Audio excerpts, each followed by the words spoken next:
तो सबसे पहले मैं गूगल में जाऊंगा, यहाँ पर यूडाइस लिख दूंगा। जैसे लिखूंगा तो देखिएगा यहाँ पर आ जाता है। अगर नहीं आता है तो आप पूरा लिख लीजिएगा यूडाइस प्लस स्टूडेंट मॉड्यूल में। जैसे क्लिक कीजिएगा तो यहाँ पर देखिएगा आपको पहला ऑप्शन दिया हुआ है, इसमें क्लिक कर दीजिए। यहाँ से जाने के बाद आप झारखंड जो भी स्टेट से बिलोंग करते हैं, तो मैं मान लीजिए झारखंड से बिलोंग कर रहा हूँ, तो इसलिए मैं झारखंड से ही बना रहा हूँ।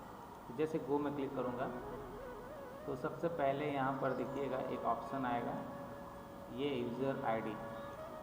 ये आपका क्या है कि जो भी स्कूल का डाइस कोड है वो देना है, जो भी आपको पासवर्ड मिला है वो दीजिएगा, और यहाँ पर जो भी आपका कैप्चा दिया हुआ बगल में उसको भरना है और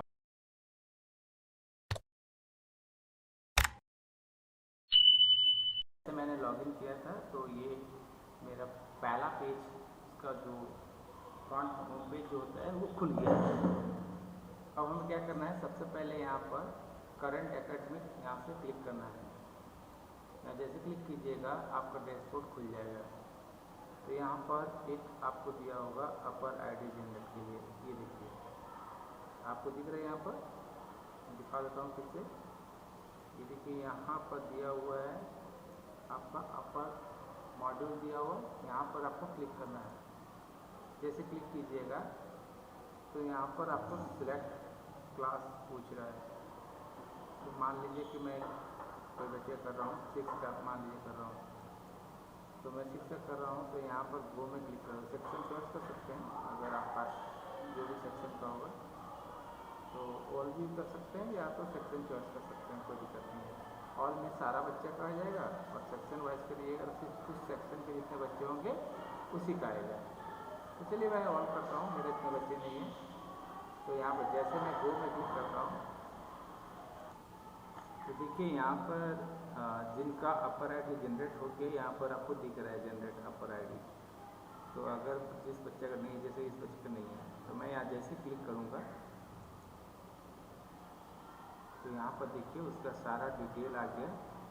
यहाँ पर आपको क्या करना होगा, जो भी उनके फादर है वो यहाँ पर उनका नाम होगा या मदर जो भी है।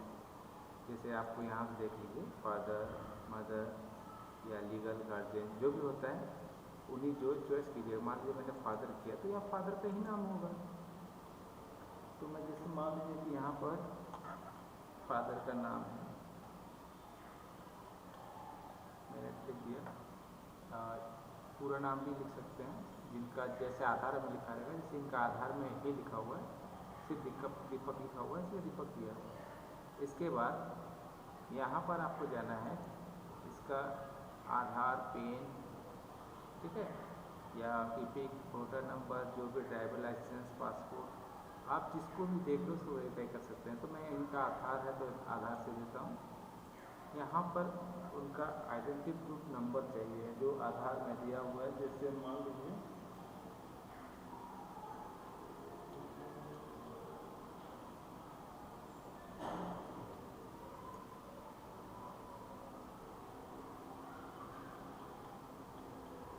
मैंने इनका आधार दे दिया,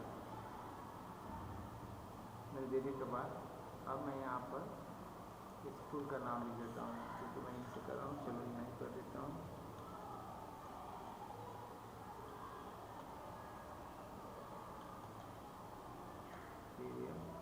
आज का डेट मैंने डेट दे दिया। अब मुझे करना है, आगे जाना है और यहाँ पर सबमिट में क्लिक करना है। जैसे ही सबमिट में क्लिक कीजिएगा तो आपको पूछेगा यूजर अपर आईडी फादर दीपक, कंफर्म कर दीजिएगा। तो इस तरह करके वो आपका अपर आईडी जनरेट हो जाएगा। अभी वो प्रोसेसिंग में है, थोड़ा होल्ड कीजिए। तो चलिए उसका अपर आईडी जनरेट हो गया है। यहाँ पर आप देख रहे हैं कि उनका अपर आईडी जनरेट हो गया। जैसे हमने सबमिट किया था सक्सेसफुली उनका अपर आईडी जनरेट हो गया है। तो इस तरह करके आप एक एक बच्चे का अपर आईडी को जनरेट कर दीजिएगा। उससे क्या होता है कि वो किसी भी स्कूल में जाएगा, जैसे पेन नंबर से वो उसका जैसे वो एडमिशन ले सकता है, तो अपर आईडी उसका एक आईडी नंबर होता है, जैसे हम लोग का आधार नंबर होता है, तो जैसे उसी तरह उसका एक स्टूडेंट का अपर आईडी नंबर होगा।